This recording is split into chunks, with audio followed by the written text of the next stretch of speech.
네, 여러분들 반갑습니다. 멘텍 웨비나를 사랑하시고 늘 청취를 함에 있어서 열심히 아끼지 않는 저희 파트너분들 그리고 고객 여러분들 환영합니다.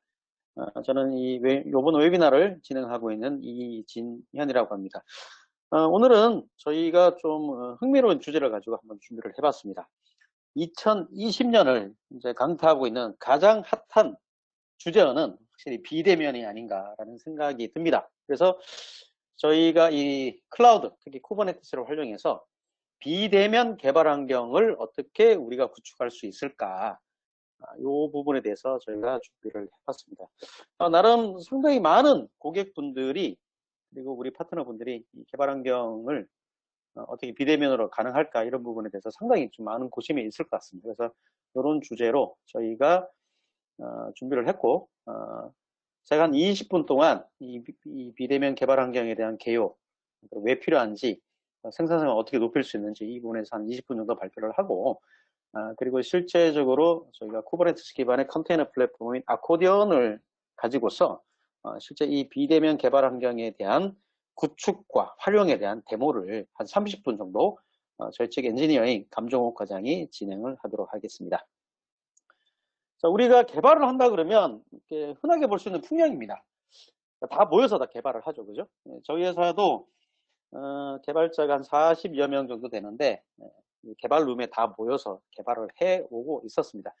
그리고 실제적으로 그 SI 개발을 한다 그러면 발주처의 어떤 프로젝트 룸에 모여서 여러 업체들이 모여서 이렇게 개발을 하는 풍경들을 우리가 흔치 않게 볼 수 있었습니다. 자, 그런데 이러한 풍경이 지금은 어떻습니까? 다 사라졌습니다. 사라지는 가장 큰 이유는 올해 아주 전 세계를 강타하게 된 아마 전 세계 그 어떤 질병의 역사를 바꾸는 하나의 계기가 되는 큰 사건 중에 하나라고 볼 수 있을 것 같은데요. 코로나19 이 바이러스 때문에 이제 이러한 SI 개발 다 모여서 개발을 하는 흔한 풍경 이제 더 이상 허용이 안 되고 아마 좀 볼 수 없는 앞으로도 이런 풍경 자체를 이제 어떻게 보면 영원히 못 보지 않을까라는 그러한 공포도 엄습을 해오고 있습니다. 저희 회사도 지금 2월 달부터 재택근무를 다 들어갔습니다. 일부 뭐 임원분들하고 대표이사님은 회사 출근하시고 나머지 개발하시는 분들, 엔지니어분들, 영업분들 전부 다 재택근무입니다. 자, 그런데 그럼 개발을 이거 어떻게 해야 되냐? 재택근무인데 굉장히 많이 궁금하실 것 같아요. 그리고 한 4개월 이상 저희가 재택근무하고 나니까 주변에서 많이 물어봅니다. 개발에 지장 없냐? 이 소프트웨어, 멘텍이 이제 패키지 소프트웨어 개발하고 계속 유지하고 또 기술 지원을 하는 회사인데 좀 이슈가 없냐 많이 여쭤보시더라고요. 그리고 저희도 사실 상당히 많이 우려를 했습니다. 아, 이거 네트워크로 연결을 해서 뭐 또 개발 환경을 집에서 구축을 해야 되나? 아니면 회사에 있는 서버를 어떤 방식으로 원격에서 접촉을 해서 개발을 하게 할 거냐? 나름 좀 고심도 하고 고민도 해왔고 어떤 이슈가 있지 않을까라고 생각을 했는데 한 지금 4개월 이상 되더라 보니까 모여서 개발하는 거하고 별 차이가 없더라는 겁니다. 그만큼 저희가 이 데브옵스 환경이나 비대면 환경에서도 개발할 수 있는 어떤 체계를 잘 갖춰오지 않았나라는 생각이 들고요. 그리고 그러한 것을 이번 시간을 통해서 저희가 가지고 있는 노하우를 같이 공유를 해드리고자 합니다. 자, 이렇게 모여서 개발하는 이런 환경에서 지금 재택근무가 일상화됐습니다. 그죠? 그리고 다 이제 비대면으로 갈 수밖에 없는 환경이에요. 우리가 모여서 개발하다가 누군가 감염이 됐다 그러면 그 프로젝트 자칫하면 중단이 될 수가 있습니다. 그죠? 그래서 이 원격에서 개발자가 뭐 개발을 함에 있어서 우리가 어떤 준비가 필요하고 그리고 어떤 과정을 거쳐서 이런 어떤 비대면 개발 환경 인프라를 구축할 수 있을지 뭐 그런 것들을 이번 시간에 한번 알아보도록 하겠습니다. 자, 우리가 이렇게 비대면으로 개발한다 하더라도 고객사의 요구사항은 계속 증가가 되고요. 그리고 이 모임 자체가 지금 금지됩니다. 그죠? 모임 자체가 금지가 됐는데 늘어나는 요구사항을 그리고 또 전문적으로 개발할 수 있는 점점 줄고 있는 이 상황을 어떻게 극복할 수 있을까? 요구에 대해서 우리가 한번 얘기를 나눠보도록 하겠습니다. 저희는 적극적으로 데브옵스 체계를 꾸리고 그리고 모든 이 개발 환경, 테스트 환경 자체를 컨테이너 기반으로 이렇게 가져가실 것을 저희가 적극 권유를 해드리고 있습니다. 이렇게 하는 이유는 가장 궁극적인 핵심은요, 생산성이 극대화입니다. 그리고 이 생산성의 극대화를 하기 위해서 필요한 요소는 뭐냐면 개발 프로세스 정립이에요. 그리고 이 개발 프로세스가 정립이 되면 이 모든 과정들을 자동화하는 것들이 필요합니다. 그래서 우리가 과거에 개발자들이 이제 이런 용어를 많이 쓰죠. 삽질, 몸빵, 뭐 이런 우스갯소리를 많이 하는데 이러한 모든 수동적인 요소들을 자동화를 통해서 생산성을 극대화하는 것, 이게 궁극적인 목표 지향점에 있다. 그래서 이를 위해서 우리가 DevOps를 구축을 한다. 그리고 이걸 또 컨테이너 기반으로 구축한다. 뭐 이렇게 이해하시면 되겠습니다. 그리고 우리가 일반적으로 생각할 때 DevOps를 어떤 솔루션 개념으로 많이 생각을 하시는데 DevOps는 반복넘적인 어떤 개념입니다. 이게 솔루션이 아니에요. 그래서 자칫 솔루션을 잘못 이해를 하시고 뭐 DevOps 솔루션을 뭐 도입을 한다, 구축을 하겠다 이렇게 많이 생각하시는데 이 DevOps는 정확하게 말씀드리면 개발자와 IT 운영 전문가 간의 소통과 협업을 강조하는 통합적인 어떤 개발 방법론 중에 하나라고 보시면 되겠습니다. 그래서 이 목적은 뭐냐면 소프트웨어와 서비스를 빠른 시간에 개발하고 배포하는 데 그 주요 목적이 있습니다. 그래서 하나의 프로세스라고 보시면 되겠어요. 그리고 이 프로세스가 정립이 되면 그 프로세스를 구현을 하기 위해서 어떤 기능을 제공하자는 솔루션을 거기에 맞게 끼워 넣는 이런 과정을 거쳐 와야 됩니다. 그렇게 하지 않고 우리가 DevOps를 위해서 뭐 형상 관리를 도입한다. 그 다음에 개발 툴을 뭘 쓴다. 그 다음에 CI/CD를 위해서 뭐 어떤 솔루션을 도입한다. 여기에 너무 집중을 하다 보면 뭐 전에도 제가 말씀드렸다시피 툴에 너무 집중을 해버리잖아요. 그러면 결국은 그 툴은 쓰지를 못하고 방치되는 어떤 결과를 가져옵니다. 제가 그 전에도 빗대어서 뭐 연초가 됐었을 때 우리가 뭐 몸의 건강 증진을 위해서 헬스를 한다고 생각하게 되면 내 몸을 어떻게 바꿀까 이런 생각을 안 하게 되고 헬스 기구에 집중을 하게 돼요. 수많은 사람들이 그렇습니다. 헬스 기구에 집중하는 순간 나중에 헬스 기구가 어떻게 되죠? 네, 내 몸은 점점 뚱뚱해지고 헬스 기구는 빨리거리가 된다고 제가 한번 말씀드린 적이 있죠. DevOps도 마찬가지입니다. 우리가 너무 툴에 집중한 나머지 툴만 도입하게 되고 이 툴을 서로 연동도 안 되는 툴을 그냥 쓰지도 않고 방치되는 그런 경우가 굉장히 많거든요. 그래서 이 DevOps를 위해서는 프로세스의 정립과 정착이 아주 중요합니다. 그래서 이 소프트웨어가 생산이 되는 과정도 있잖아요. 그죠? 클라이언트 단에서 코딩을 하고 이 코딩된 이 소스가 소스 형상 관리에서 관리가 되어지고 거기서 이제 버전 관리까지 하겠죠. 그리고 그 소스를 가져와서 빌드, 컴파일 작업을 수행하게 되고 바이너리가 나오게 되면 이 바이너리를 서버 쪽에다 배포하고 그리고 에자일 같은 경우는 이런 게 계속 반복이 됩니다. 그 요구사항이 계속 들어올 때마다. 그리고 지금은 이제 MSA적인 어떤 개발 공간을 나온 상황에서는 이런 그 프로세스가 여러 개 팀별로 쪼개지죠. 그죠? 이런 프로세스를 어떻게 정립하고 또 정작 중요한 거는 이 프로세스 정립된 거를 정착을 해야 됩니다. 그러니까 프로세스가 아무리 좋더라도 개발자들이 이 프로세스를 수용 안 하고 과거 방식으로 내가 혼자 계획하고 혼자 개발하는 방식으로 가겠다 그래 버리면 팀워크가 안 이루어지는 거죠. 협업을 안 하고 내가 원래 옛날부터 혼자 개발하던 슈퍼 개발자들이 주로 그런 것도 많습니다. 정착이 안 돼버리면 무용지물이 돼버립니다.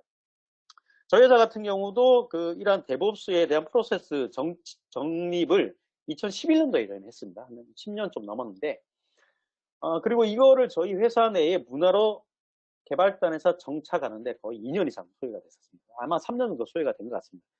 3년 동안 상당히 많은 투쟁과 시행착오를 겪어왔습니다. 그래서 이게 정착률이 어떻게 보면 안타깝게 10%가 안 됩니다. 90%는 중간에 이 프로세스 자체를 다 포기를 해버리고 다시 옛날 방식으로 돌아가는 경우가 굉장히 많거든요. 그래서 반드시 중요한 거는 이 프로세스가 정립이 되게 되면 그다음에 반드시 어떤 그 샘플 프로젝트를 가지고 정착하는 것이 중요합니다.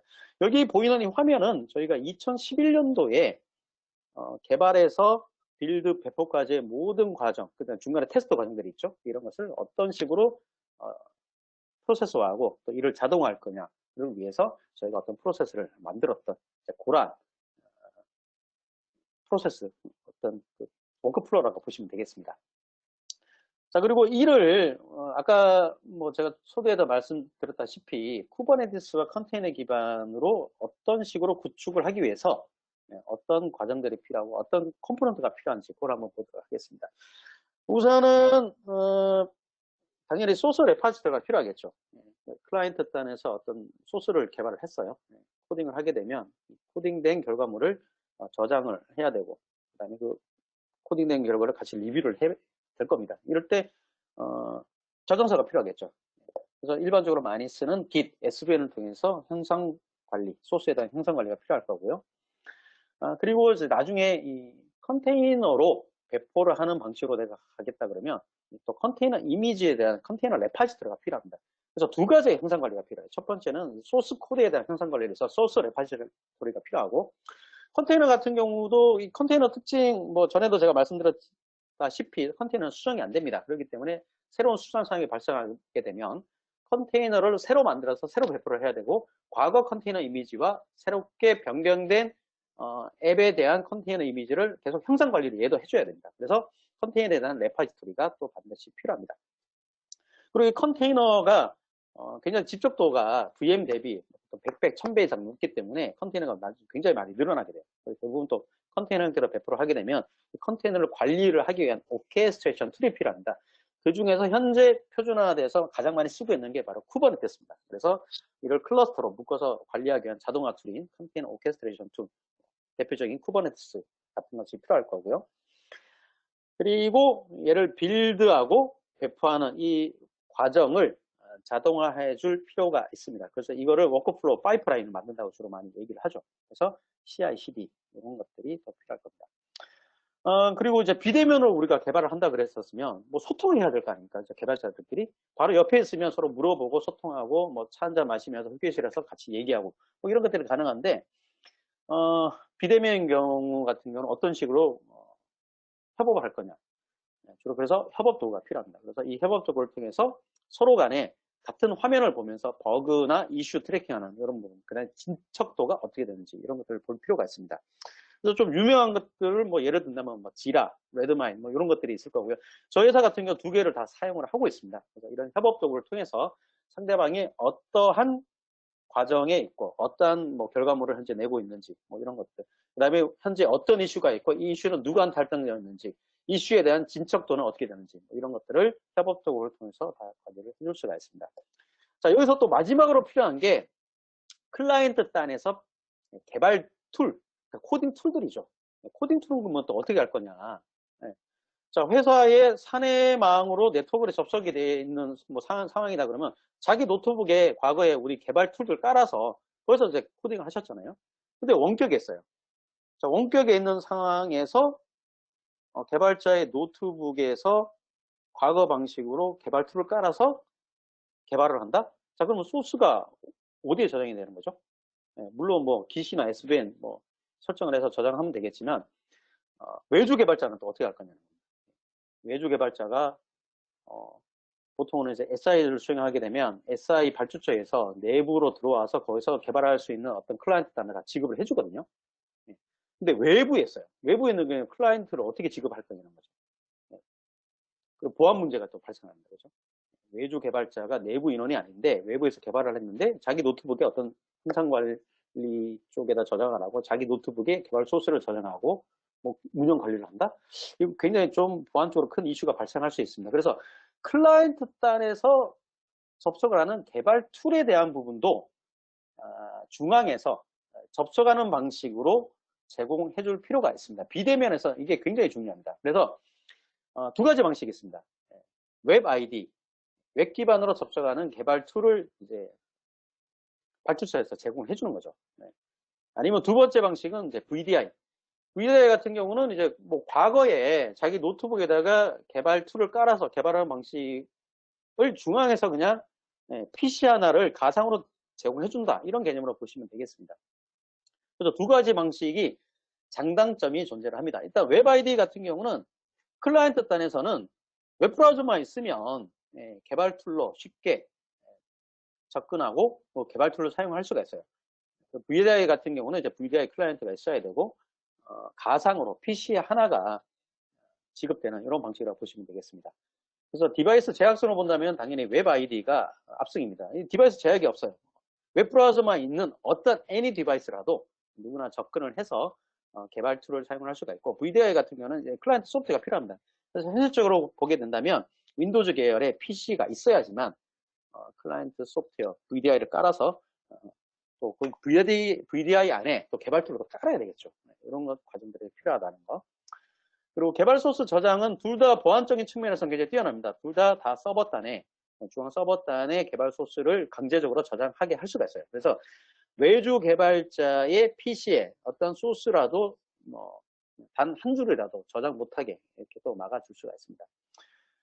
근데 둘 다 이제 서버단에서 어떤 준비를 해줘야 됩니다. VDI 같은 경우는 VDI 서버에 대한 구축이 필요할 거고요. 웹 ID로 제공하는 경우도 마찬가지로 웹 ID 서버가 필요한데, 이따 저희가 데모는 그냥 컨테이너로 쉽게 할당해주는 그런 방식으로 웹 ID를 저희가 할당하는 이런 것들을 저희가 이따 보여드리도록 하겠습니다. 자, 그러면은 이 쿠버네티스 기반의 컨테이너 기반으로 개발 환경을 구성을 하고자 할 때 어떤 구성들을 가져가야 되느냐, 이 구성들을 한번 소개를 하도록 하겠습니다. 우선은 이제 여기 보시는 것처럼 이제 마스터 노드가 필요할 겁니다. 쿠버네티스에서 전체 컨테이너에 대한 관리를 위한 매니저가 들어갑니다. 이걸 마스터 노드라고 부르고, 이거 한 대만 있어도 되는데 주로 고가형 구성을 위해서 세 대가 필요하고요. 그리고 워커 노드에 실제 개발 환경들이 다 구성이 됩니다.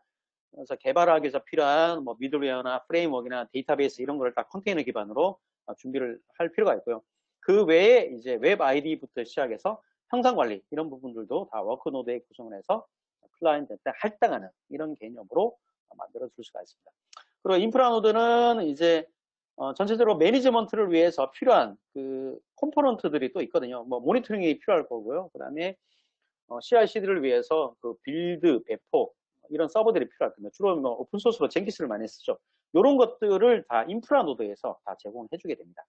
물론 이 인프라 노드를 별도로 안 두고 이 워커 노드에 같이 병합해서 공유해서 같이 써도 되긴 됩니다. 되긴 되는데 나중에 규모가 커지는 경우는 인프라 노드만 별도로 두시는 게 좋습니다. 자, 그래서 인프라 노드에 어떤 요소들이 들어가는지, 마스터 노드는 또 어떤 요소들이 들어가는지, 워크 노드는 또 어떤 요소들이 들어가는지, 이렇게 제가 상세 내역을 이렇게 옆에 보이시는 이 표로 나타냈습니다.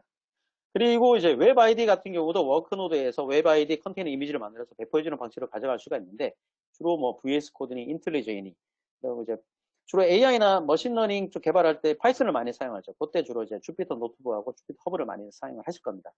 그래서 이런 웹 아이디를 준비를 해서 이렇게 할당해주는 이런 방식으로 비대면 개발 환경을 구성할 수가 있습니다. 자, 이거를 소프트웨어적인 스택들로 본다면은 마스터와 인프라 노드에서 필요한 소프트웨어 스택들, 그래서 빌드 배포 관리를 위해서 필요한 스택들, 클러스터 관리를 위해서 필요한 스택들, 모니터링을 위해서 필요한 스택들, 이렇게 한번 제가 정리를 해봤고요. 그리고 워크노드 쪽은 말 그대로 개발자들이 필요한 도구들, 개발자들이 필요한 서버들 이런 것들을 컨테이너 이미지 형태로 배포를 해줘서 실제적으로 할당이 돼서 움직이는 업무가 돌아가는 그러한 실제 운영되는 개발자들이 운영을 해야 되는 그런 서버 개념으로 보시면 되겠습니다. 자, 이렇게 마련이 되게 되면 그래서 뭐 클라이언트도 할당을 해주는 개념으로 가게 되고 개발에 필요한 도구들도 다 할당을 해주고 그리고 개발에 필요한 여러 미들웨어나 데이터베이스 이런 환경들이 구성이 준비가 됐다. 그러면은 그 다음에는 형상관리 쪽에다 소스가 저장이 되고 이를 빌드하고 배포하는 이 단계에 CI/CD 파이프라인들이 필요하겠죠, 그죠? 그래서 이 CI/CD 파이프라인을 또 만들어야 될 겁니다. 주로 오픈소스계에서는 주로 GitHub이나 젠키스 이 두 가지를 좀 많이 사용을 하는데요.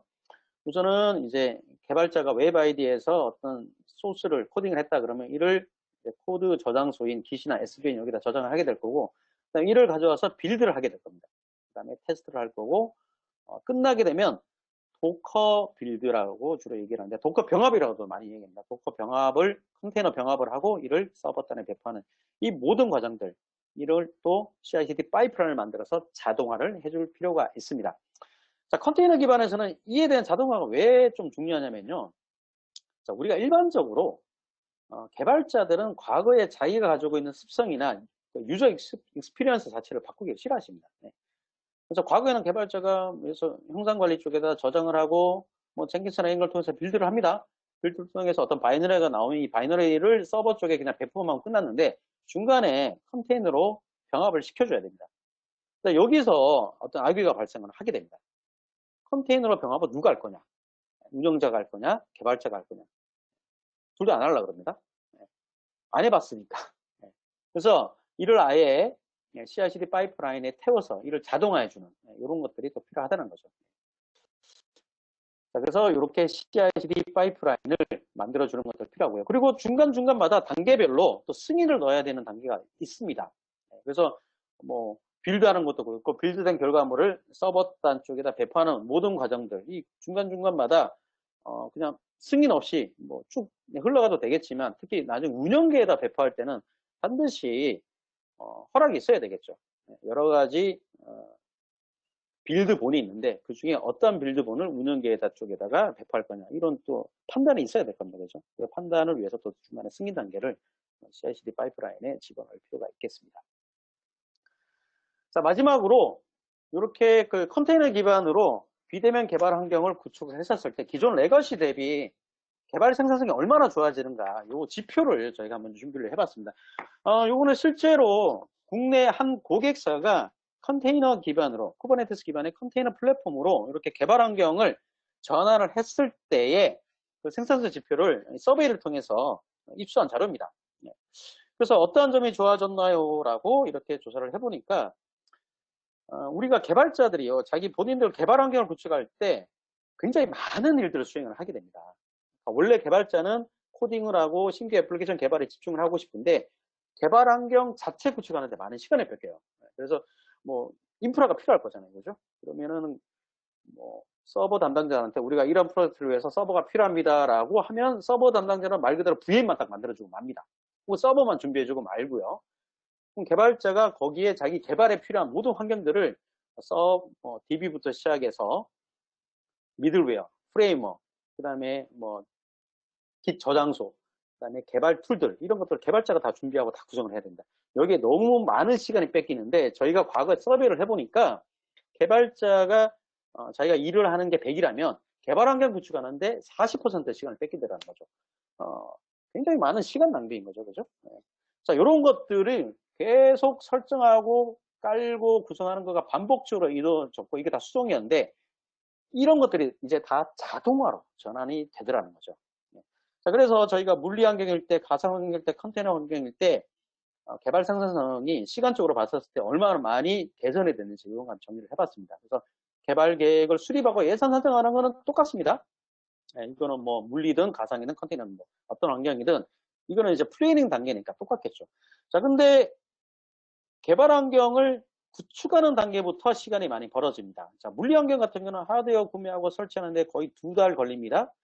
가상화 같은 경우는 0.5주, 한 3, 4일이면 끝난다는 거죠. 컨테이너는 즉시입니다. 이따 저희가 한번 데모 때 보여드릴게요. 저희가 클라이언트 개발 툴 준비하고, 그 다음에 항상 관리 준비하고, 그 다음에 개발에 필요한 뭐 미들웨어 같은 거 준비하는 거 10분 내에 다 끝내드리는 거 이따 데모 때 저희가 라이브 때 한번 보여드릴게요. 자, 그리고 코드 개발하는 거 이거는 뭐 어떤 환경이든 뭐 코딩을 하시는 분의 능력이기 때문에 이거는 시간이 똑같을 겁니다. 자, 그리고 코드 개발된 걸 가지고 빌드, 배포, 테스트 이런 거 할 거죠. 그죠? 자, 요럴 때 컨테이너 환경에 대했을 때 표준 CI/CD 환경으로 다 표준화 시켜줄 수가 있어요. 자, 이렇게 했을 때 시간이 굉장히 많이 줄어듭니다. 가상화 물리 환경에 비해서. 자, 마지막으로 운영 환경으로. 이제 개발이 다 됐습니다. 개발 다 됐고 테스트도 잘 됐어요. 이제 이걸 운영 환경 쪽에다가 이관을 해야 되잖아요. 요럴 때 이관하는데 얼마나 시간이 걸리느냐. 물리 환경이나 가상화 환경일 때는 한 뭐 2주, 1.2주 걸리는 게 컨테이너 환경을 하게 되었을 때는 0.2주밖에 시간이 안 걸립니다. 이게 왜냐 그러면 컨테이너의 가장 큰 장점 중에 하나가 뭐냐면 호환성 유지예요. 자, 과거에 우리가 개발 환경에서 운영 환경으로 이관을 했었을 때 이관할 때 상당히 많은 시간이 걸리는 이유 중에 하나가 뭐냐면 개발 환경하고 운영 환경이 좀 다릅니다. 다름으로 인해서 운영 환경 중에서 여러 가지 이슈들이 발견이 됐고 이걸 또 수정하고 다시 또 배포하고 이거 계속 반복을 해왔거든요. 자, 근데 컨테이너 자체에 이 애플리케이션이 최적으로 운영될 수 있는 환경 자체가 내장이 다 되어 있어요.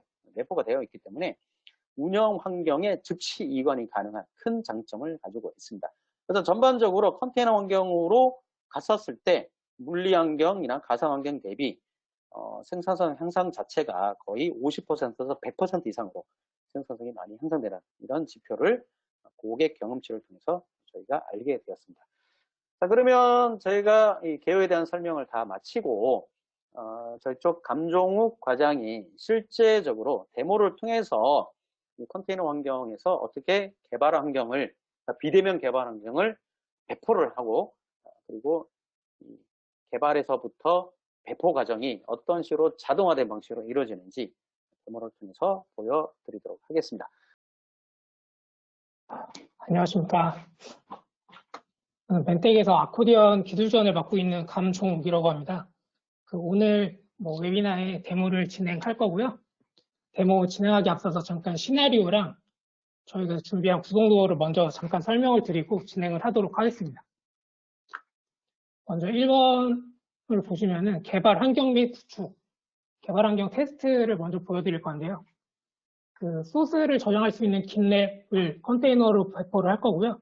개발자가 사용할 수 있는 웹 IDE를 VS 코드로 배포를 해서 개발하고 커밋하는 거를 잠깐 보여드릴 겁니다. 그리고 개발을 테스트를 끝나고 나면은 두 번째로는 아코디언 개발 클러스터에 배포를 해가지고 개발기에 정상적으로 배포가 되고 코드 검사를 한 다음에 정상적으로 돌아가는지를 테스트를 할 거고요. 그 다음에 개발기에서 정상적으로 배포가 됐다 하면은 멀티클러스터 배포 파이프라인을 이용해가지고 저희가 운영기로 바로 배포를 해서 운영을 할 수 있는 거를 시연을 한번 해드리도록 하겠습니다. 다음은 저희가 준비한 구성도인데요. 저희가 금일 보여드릴 클러스터는 총 3개로 준비를 했고요. 먼저 개발 클러스터를 보시면 이 개발 클러스터는 개발자가 사용하는 거고요. 아코디언 위에 이쪽을 보시면은 웹 아이디인 VS 코드를 배포하고 소스 레포지토리를 저장할 깃랩도 배포를 할 겁니다. 그리고 코드 검사를 위한 소나큐브도 배포가 되어 있는 소나큐브를 사용을 할 거고요. 젠킨스랑 톰캣은 저희 아코디언에 기본적으로 포함되어 있는 거를 사용을 할 거고요. 두 번째는 운영자 클러스터입니다. 운영 클러스터는 실제로 톰캣으로 배포된 어플리케이션이 있고 그쪽에도 웹 서비스라는 운영을 하는 클러스터고요. 그리고 세 번째 멀티 클러스터 관리인데요. 여기서는 멀티 클러스터 관리자가 있고 이 아르고라는 오픈소스를 써가지고 저희가 클러스터 안에 파이프라인을 사용해서 배포를 하는 거를 시연을 해보도록 하겠습니다. 그러면 바로 시작하도록 하겠습니다. 이 화면은 저희가 개발 클러스터인데요. 먼저 소스를 저장하기 위한 깃랩 배포를 시작하도록 하겠습니다. 저희가 이전에 웨비나를 보신 분들은 아니겠지만 앱 카탈로그 형식으로 지원을 하기 때문에 저희가 앱 템플릿을 만들어 놓으면은 이 컨테이너 이름이랑 기타 이거는 지금 무드포트를 지정을 하면은 클릭 몇 번으로도 바로 컨테이너 배포가 가능합니다. 이렇게 해서 깃랩 배포를 시작하게 되면은 저희가 기존에 지정한 이미지로 깃랩을 지금 배포하는 중이고요. 지금 깃랩 파드가 1로 오면은 지금 기동이 됐고 깃랩이 생각보다 용량이 커서 기동되는데 잠깐 걸리기 때문에 깃랩이 정상적으로 기동되는지 로그를 한번 확인해 보도록 하겠습니다. 저희가 파드를 들어가서 로그를 확인하게 되면은 컨테이너 로그를 확인을 할 수가 있습니다. 이쪽에서 컨테이너 로그를 확인을 하면은 지금 정상적으로 기동이 됐다고 첫 번째 로그인이 된다고 지금 로그가 나오고요. 그러면 이제 깃랩으로 접속을 해가지고 실제로 기동이 됐는지 확인을 해보도록 하겠습니다. 저희가 호스트를 이용해서 기존의 노드포트로 열린 걸로 지금 깃랩 뜨는 거를 확인할 수가 있고요. 처음 접속이기 때문에 관리자 패스워드를 지정을 하고 그 다음에 관리자 로그인을 해보도록 하겠습니다.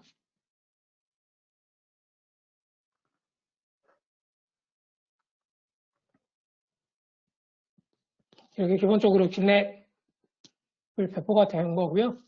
이렇게 저희가 앱 카탈로그 방식으로 지원을 하기 때문에 쉽게 배포가 가능하고, 이제 개발용으로 사용할 프로젝트를 하나 만들어 보겠습니다. 이거는 깃랩이기 때문에 뭐 기존에 기터브를 사용하신 분들이면은 절차는 동일하고요. 이렇게 이름만 넣고 생성을 하면은 이 깃랩 해당 레포지토리 사용법을 이렇게 확인하실 수가 있고, 이 확인한 내용을 바탕으로 이제 개발을 하실 때 소스를 넣거나 하실 수 있습니다. 여기 이렇게 사용법을 확인하신 다음에 다시 저희 아코디온으로 들어가서 이번에는 대부 프로젝트에 VS 코드를 배포를 하는 거를 시연을 해드리겠습니다.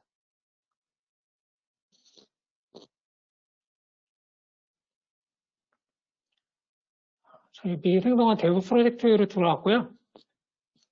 앱 배포는 아까 깃랩 배포하듯이 앱 카탈로그 방식으로 되어 있기 때문에 지금 준비한 VS 코드는 자바 8 버전이랑 톰캣 8.5 버전을 미리 탑재해 놓은 이미지를 만들어서 앱 카탈로그 형식으로 등록을 해놨습니다.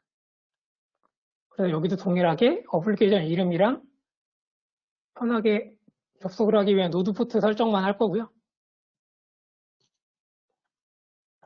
접속 포트는 32001이고 테스트를 위한 포트는 32002로 하고 어플리케이션 VS 코드 배포를 하도록 하겠습니다.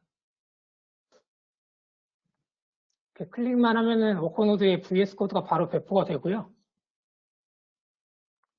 그러니까 배포가 된 거를 이제 노드 포트를 통해서 들어가게 되면은 뭐 기존에 사용하시던 VS 코드를 사용해 보신 분이 있으시면 그거랑 동일하게 화면이 뜨는 거를 확인하실 수가 있습니다.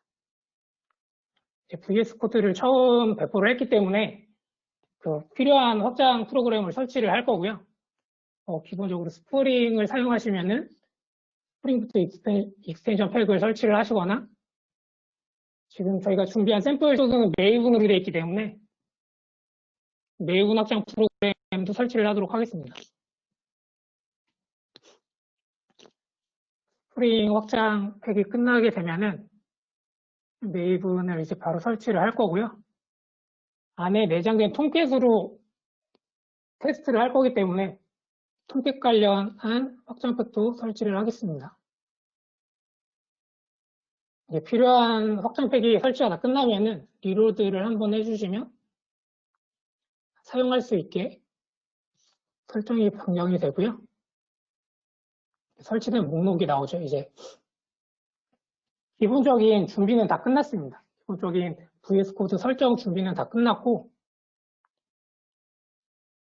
이제 소스를 기본 설정을 한 후에 제가 임시로 저장하는 소스를 가져온 다음에 개발 테스트를 진행하도록 하겠습니다. 일단 뭐 글로벌 메일이나 이름을 미리 설정을 하겠습니다.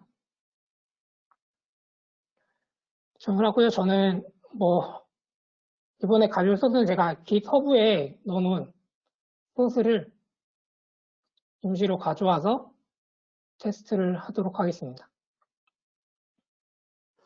이거는 그래서 소스가 클론이 됐으면은 이 폴더를 열어서 테스트를 진행할 수가 있습니다.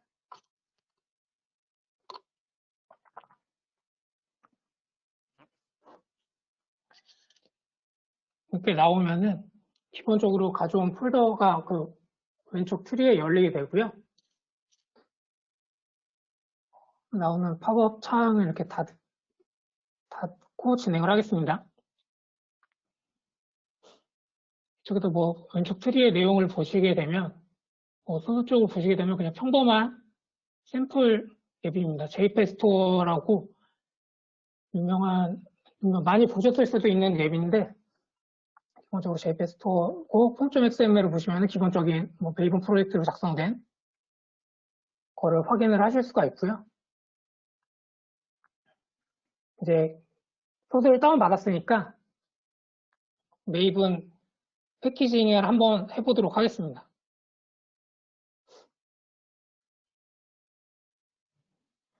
지금 메이븐 패키징을 하고 있고요. 근데 지금 처음 빌드를 하는 거다 보니까 제가 센트럴에서 필요한 패키지들을 다 다운받고 있습니다. 지금은 온라인 연결이 되는 상태라서 이렇게 다운을 받을 수 있는데 아마 폐쇄망에서 사용하실 경우에는 뭐 기존의 넥서스를 사용하고 있으면 기존에도 폼.xml 그 레포지토리를 지정을 하셨을 테니까 자동으로 연동하는 건 문제가 없으시고요. 새로 구축을 하신다면은 뭐 넥서스나 다른 레포지토리를 메이븐 레포지토리를 저장할 수 있는 거를 따로 구축을 하셔가지고 그쪽을 바라보게 설정만 하시면은 손쉽게 내부에서도 구축을 하실 수가 있습니다.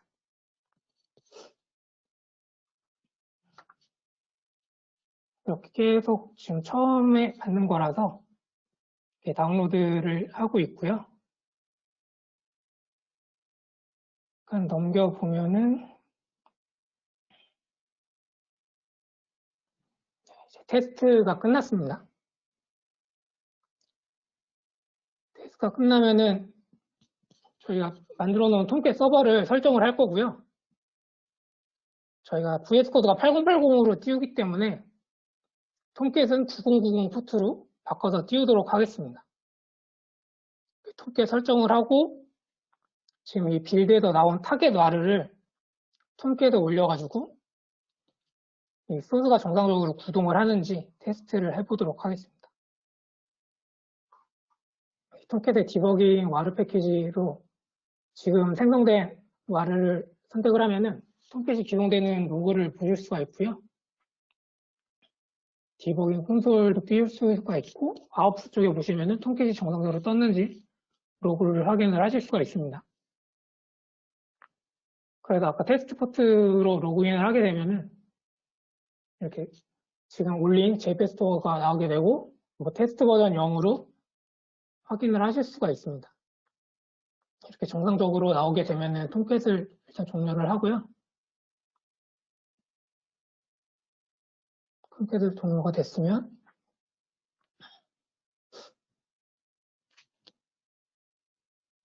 이제 아코디언에다가 아코디언을 배포하기 위한 깃랩으로 소스를 푸시를 하도록 하겠습니다.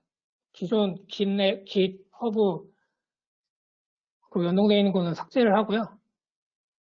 아까 생성한 151종 클러스터에 깃랩으로 소스 주소를 추가를 해서 푸시를 한번 해보도록 하겠습니다. 지금 리모트 소스를 주소를 설정을 하고 있고요.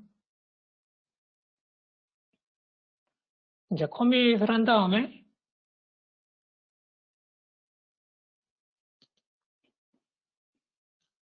git 커밋을 하고 그쪽 새로 생성한 깃랩으로 바로 푸시를 하도록 하겠습니다.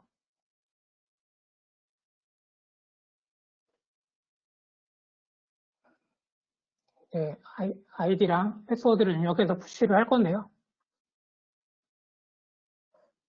이렇게 푸시가 되게 되면은 또 아웃풋으로 가시면은 아웃풋 가서 기쪽을 선택을 하시면은 실제로 뭐 푸시 명령어가 어떤 게 들어갔고 푸시가 됐는지 확인을 하실 수가 있습니다. 그럼 이제 아까 들어갔던 깃랩에 들어가서 소스가 실제로 들어갔는지 확인을 한번 해보겠습니다. 이게 방금 푸시를 한 소스가 이렇게 깃랩으로 들어가는 거를 보실 수가 있고요. 이렇게 깃랩으로 들어갔으면은 저희 아코디언에서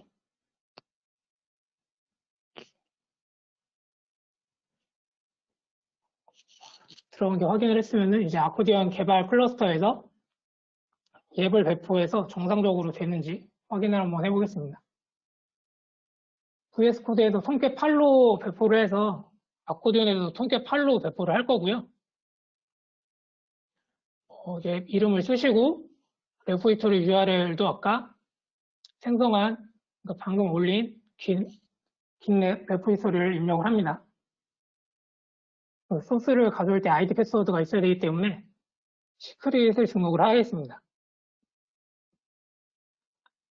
ID 패스워드를 등록을 하고 빌드 스크립트에는 코드 검사를 하기 위해서 저희가 기본적으로 5가지 파이프라인을 제공을 해드리는데 이쪽에서 소스 빌드 부분에 메이븐 빌드를 하고 소나큐브로 코드 검사도 하는 내용까지 파이프라인을 수정해서 빌드를 해보도록 하겠습니다. 이렇게 젠킨스 파일을 방금 수정을 했고요. 서비스 확인을 하기 위해 노드 포트를 설정하고 배포를 바로 하도록 하겠습니다.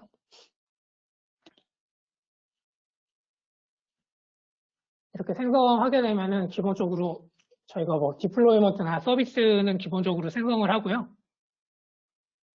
그리고 저희가 기본적으로 제공해드리는 젠킨스 파일을 이용해가지고 빌드를 시작하게 됩니다.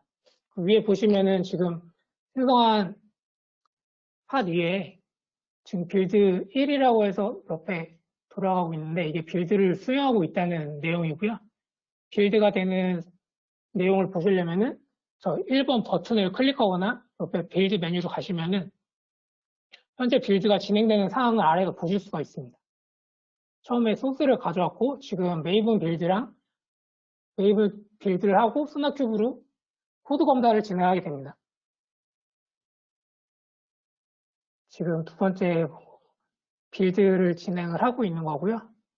이 빌드가 끝나게 되면 그 다음에는 도커 이미지, 지금 도커 빌드를 합니다. 메이븐 빌드를 한 내용을 도커 이미지로 만드는 지금 작업을 수행하고 있는 거고요.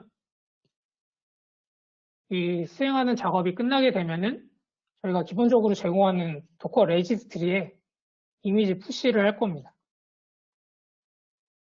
지금 도커 빌드가 끝나서 도커 이미지를 푸시하는 단계고요. 이 도커 푸시가 끝나게 되면은 자동으로 컨테이너 디플로이를 자동으로 수행을 하게 됩니다. 지금 디플로이까지 마친 상태고요. 로그를 보시면은 빌드한 로그를 보실 수가 있습니다. 젠킨스를 기존에 사용해 보신 분들이 있으시면 젠킨스 로그라는 거를 아실 수가 있을 거고요. 이 내용은 젠킨스 로그고 빌드하다가 오류가 났으면은 이쪽에서 오류가 나서 어떤 것 때문에 오류가 났다 이런 거 내용을 여기서 확인을 하고 수정을 하실 수가 있습니다.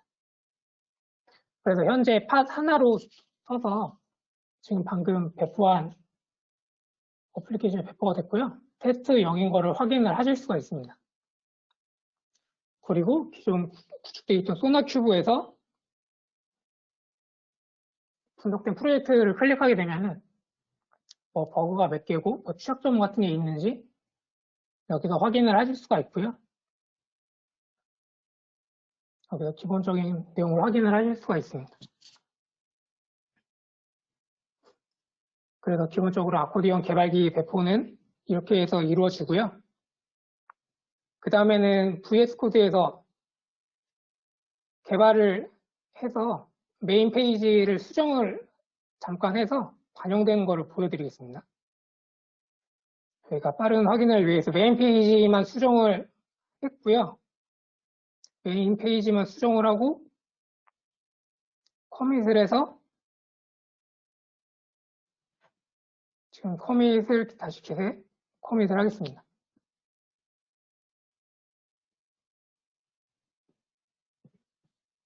커밋을 했으니까 메이븐 안에 VS 코드 안에 있는 톰캣으로 서비스를 확인하기 위해서 패키징을 다시 할 거고요. 클린을 먼저 하고 그 다음에 패키징을 해서 와르 파일 생성을 하겠습니다. 두 번째 돌 때는 아까 필요한 패키징 파일을 다 받아놔서 두 번째 빌드는 금방 수행이 되고요. 이렇게 두 번째 빌드가 끝났으면은 다시 VS 코드 안에 있는 톰캣에 정상적으로 소스가 반영됐는지 확인을 한번 하도록 하겠습니다. 다시 타겟에서 JPEG 스토어 이제 만들어진 와르를 선택을 하면은 다시 톰캣이 기동이 되고요. 다시 톰캣이 기동되게 되면은 이제 아까 확인했던 테스트 페이지를 가가지고 제목이 인덱스가 테스트 버전 1로 바뀐 거를 확인을 하실 수가 있고요. 그래서 내부 톰캣에서 테스트를 하고 정상이라고 판단이 되면은 다시 개발기로 반영을 하는 겁니다. 내부 톰캣을 일단 종료를 시키고요. 종료를 시키고 다시 커밋을 했으니까 푸시를 해야 되겠죠. 아이디 패스워드를 치고 푸시를 하고, 지금은 임시라서 이렇게 아이디 패스워드를 치는데 그 특정 개발자한테 할당이 돼 있으면은 영구적으로 크레덴셜을 저장을 해가지고 하실 수도 있습니다. 지금 그래서 소스 커밋을 다시 했으니까 빌드를 다시 할 겁니다. 빌드 내용은 제목은 버전 2로 하고 안에 내용은 인덱스 업데이트 그냥 간단하게 써서 빌드를 새로 해보도록 하겠습니다.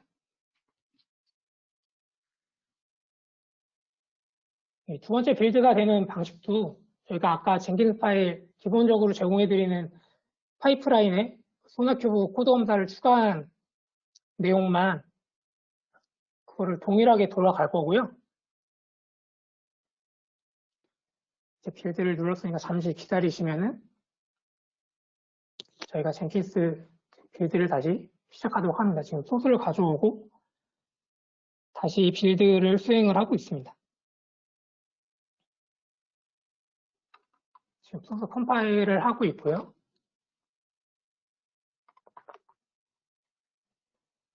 소스 컴파일이 끝나게 되면 아까와 동일하게 도커 빌드를 수행하겠습니다.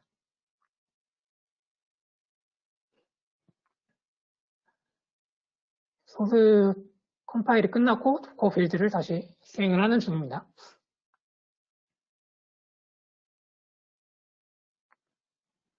저희가 기본적으로 제공해드리는 파이프라인만 해도 그냥 보통 기초도만 넣으면은 자동으로 배포가 되기 때문에 따로 젠킨스 파이프라인을 구성을 안 하셔도 저희 제품 내장된 젠킨스만 사용하셔도 기본적인 배포는 가능하고요.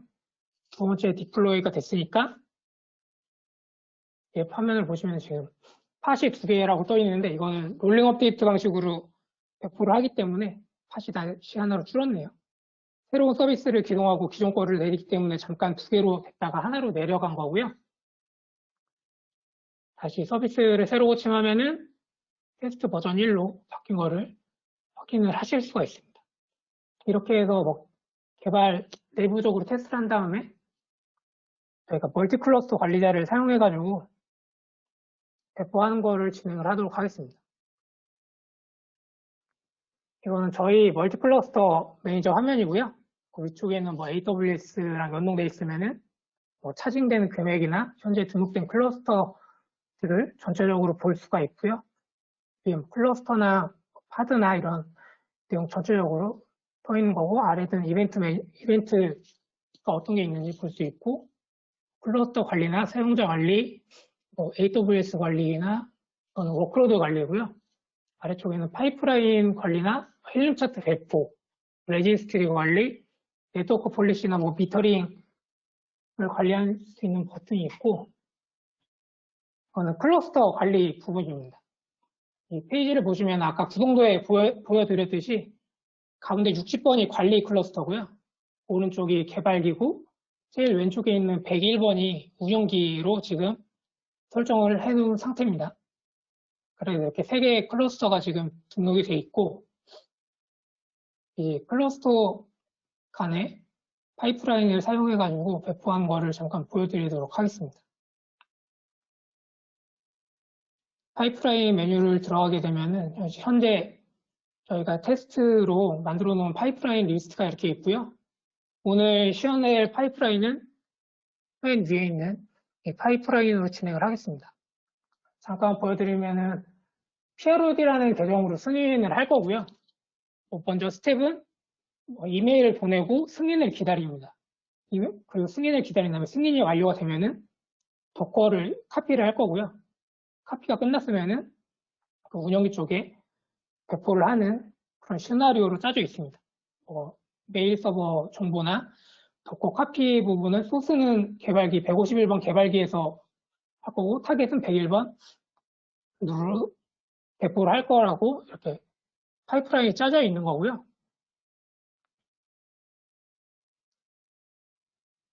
그러면은 이제 배포하는 운영기를 클러스터로 들어가서 지금 현재 배포되어 있는 거를 보시면은 저희가 이 URL로 들어오면은 테스트 버전 0으로 배포가 되어 있는 거를 확인을 하실 수가 있습니다. 그리고 이 PRD라는 계정으로 멀티클러스터를 접속을 하면은 이 계정은 관리자가 아니기 때문에 그 메뉴가 2개밖에 할당을 안 해놨습니다. 파이프라인이랑 오버뷰만 할당을 해놨고요. 이 계정으로 조회 및 승인을 보시면 지금은 아직 실행한 게 없기 때문에 리스트가 아무것도 안 나오고 이 개발자 계정으로 한번 들어가 보겠습니다. 이 개발자도 관리자 권한이 아니기 때문에 메뉴는 2개밖에 할당을 안 해놨고요. 이 계정으로 실행을 생성을 들어가 보면은 이 계정은 실행할 수 있는 버튼이 있습니다. 실행자이기 때문에 이 계정을 실행을 할 수가 있고요. 바로 실행을 진행을 해보도록 하겠습니다. 진행을 하게 되면은 위쪽 메뉴에 승인 대기 중이라고 나옵니다. 이거는 그 아까 PROD라는 계정으로 PROD 계정이 승인 대기 중으로 나오고요. 이 계정은 승인을 하실 수가 있습니다.